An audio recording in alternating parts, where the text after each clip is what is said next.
Okay. Okay, I know you're scared. Please don't. But I need you to understand something. Please don't make this any harder than it has to be. Wait! Why did you do that? Why the fuck did you have to do that? Please listen to me. I would die for you. I would. But that is not what just happened.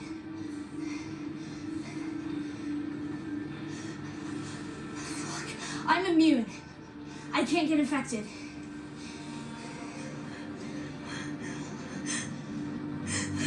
Did you do not fucking shoot me? I've been banned before. I'm still here. I know you don't believe me. I get it. I wouldn't believe me either. But here's what we're gonna do. I'm gonna walk over there, nice and slow, to that big fucking chair, and I'm gonna banish my arm and I'm gonna go to sleep. You're gonna sit as far away from me as you want, and you're gonna keep that gun pointed on me. If I turn, shoot me, but I promise. A lot of times I wish this wasn't true. I'm gonna wake up exactly as I am right now. Me.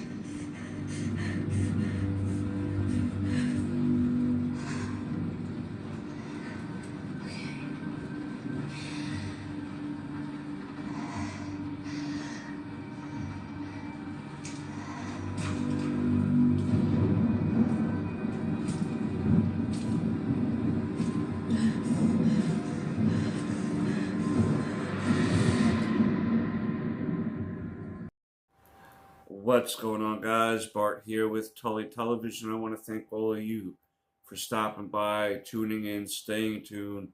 Hope today is the day we earn that subscription. The march to 500 subscribers continues. Today, though, we're going to be getting into The Last of Us episode 4 review entitled Day 1.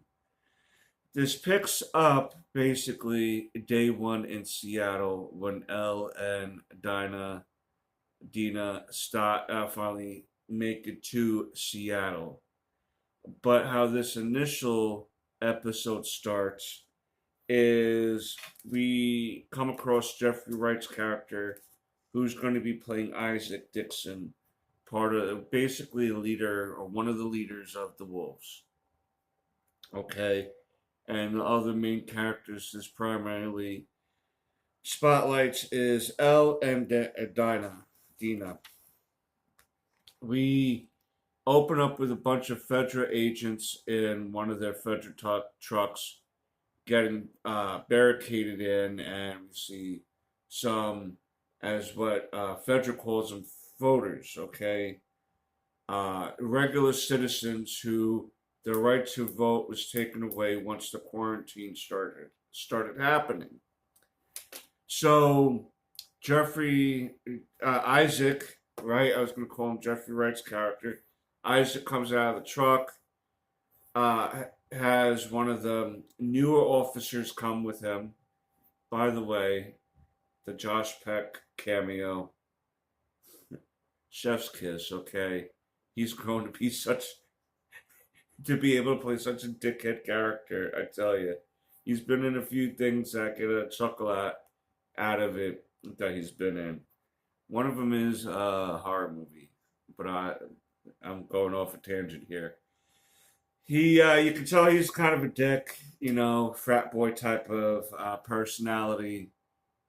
And there was a newer guy with them, and Isaac asked him to come out with him. Basically, it was Isaac joining the W.L.F, the Wolves, right? And he wound up throwing a couple of grenades into the truck, locking the truck, taking out the driver, and turning to the guy who he asked to come out of the truck and be there with him. He asks, "Are you ready to join us?" Basically, I'm assuming the guy said yes. And that's how we are introduced to Isaac. Basically, him grenading a bunch of his Fedra co-workers, so to speak. Another important scene of his in this particular episode is that the Wolves and the Seraphites / Scars are two groups that are fighting. The Seraphites are like a religious group. They believe in this woman who's kind of viewed at as a martyr, some sort of saint or something like that, a Jesus Christ type of figure, Muhammad type of figure that these people look up to and adore and use her as a way to gain strength and everything, okay, that people usually do. They pray to her and stuff. And Isaac is interrogating this guy, and basically they have that even Isaac called it the chicken and egg game. All right, I broke your truce, you broke our truce.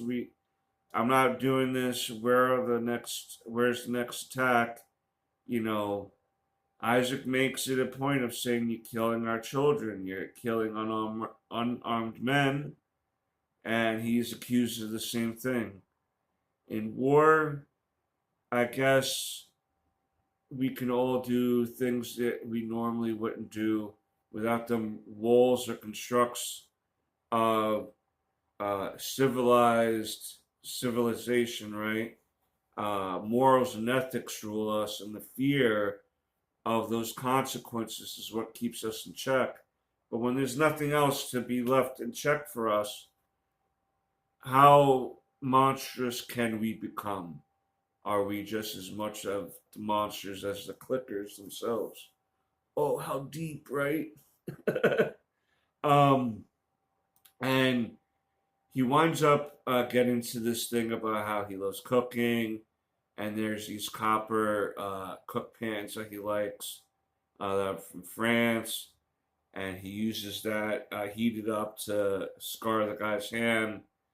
Eventually, the Seraphite, he's not giving in, and he winds up being taken out by Isaac.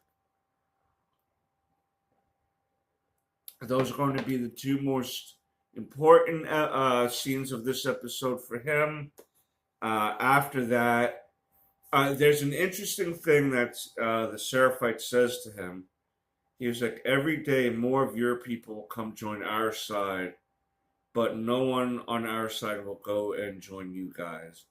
Basically, saying they're willing to play the long game because the more brutal you are to another group of people, the more, and we even see this, there's two guards outside. One of them is very much like good for that piece of garbage right after Isaac took him out. And the other guy is obviously bothered by it, but isn't going to do anything about it because it's usually when you're in the minority, it's hard to go against the majority, right? Especially when there's a lot of violence being used around you. So we're going to see some dissension within even his own people. Now, Dina and Ellie, when they get to Seattle, right, a part of Seattle, they're going up and down, going down this road in a town, and they wonder what all the rainbow flags were.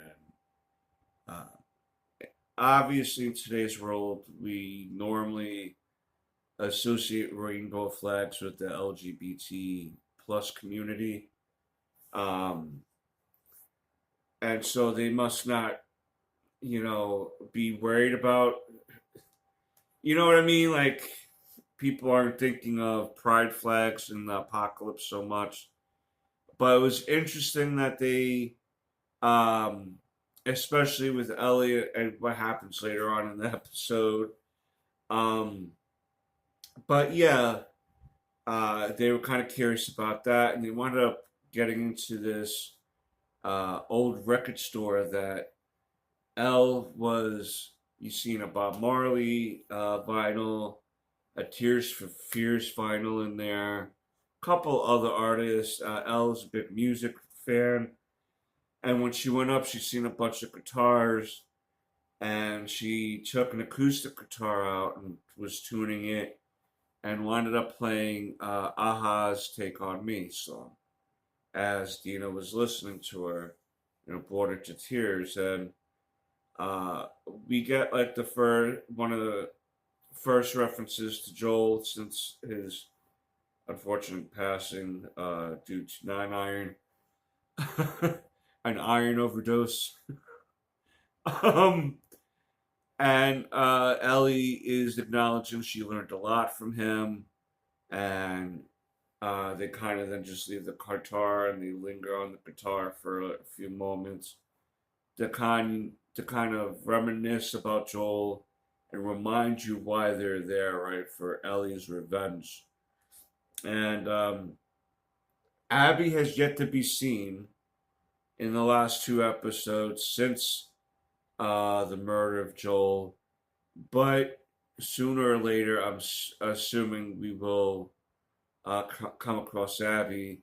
I thought there was going to be a little bit more spotlighter on her in this particular. I figured that episode 3 was going to spotlight Ellie more and her grief, and then I thought episode 4 was going to kind of spotlight Abby with certain things.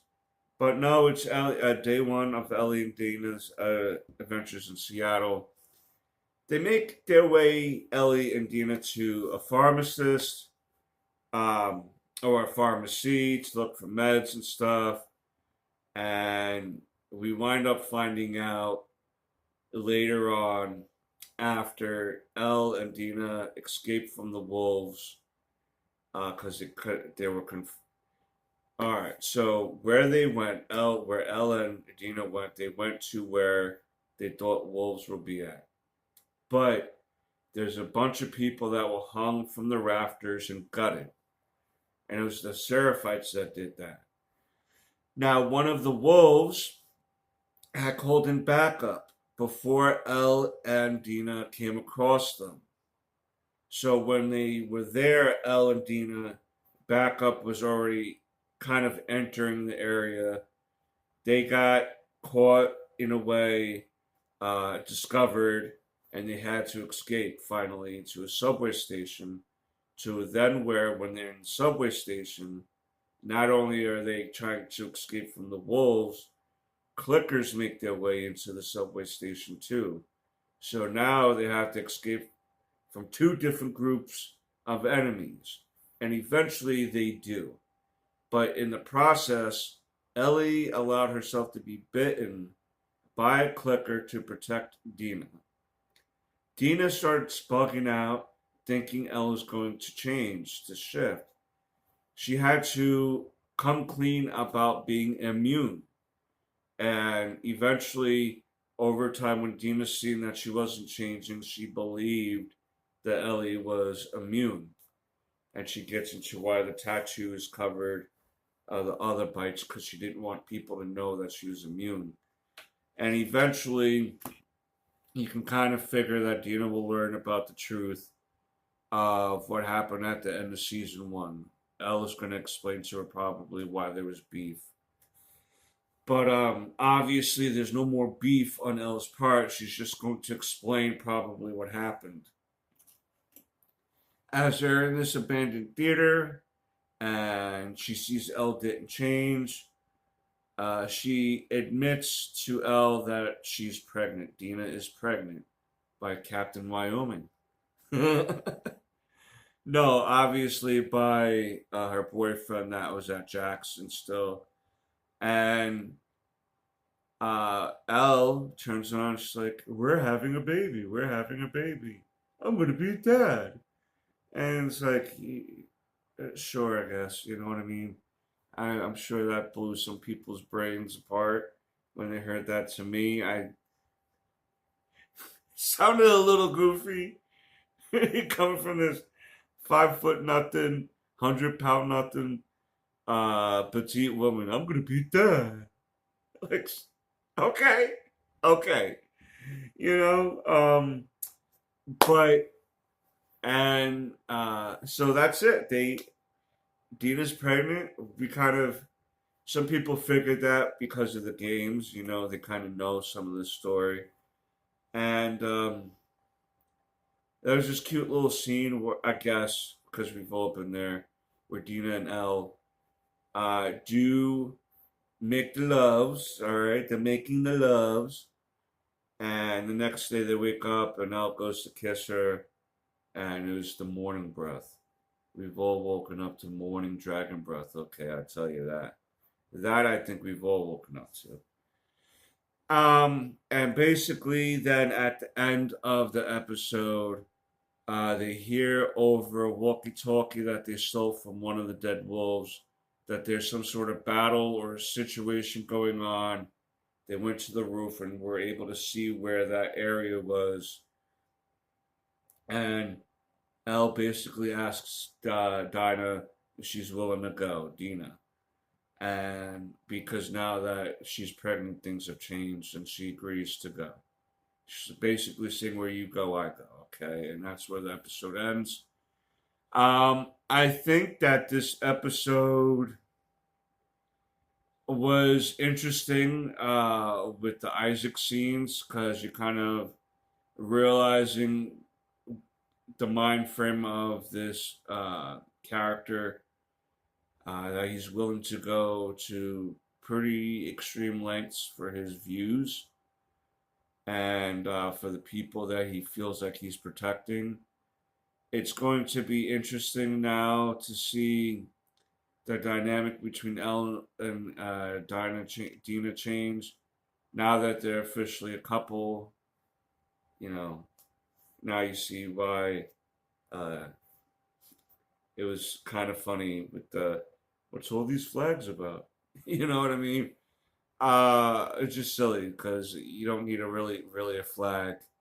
You do. I mean, don't take me wrong. I'm just saying that if you love people, a flag isn't going to show what the real connection is. It's just going to show that these two people love each other, right? Or care for each other. And that's what I get over Ellie and Dina's relationship. I think this episode was pretty good when it came to the clicker scenes.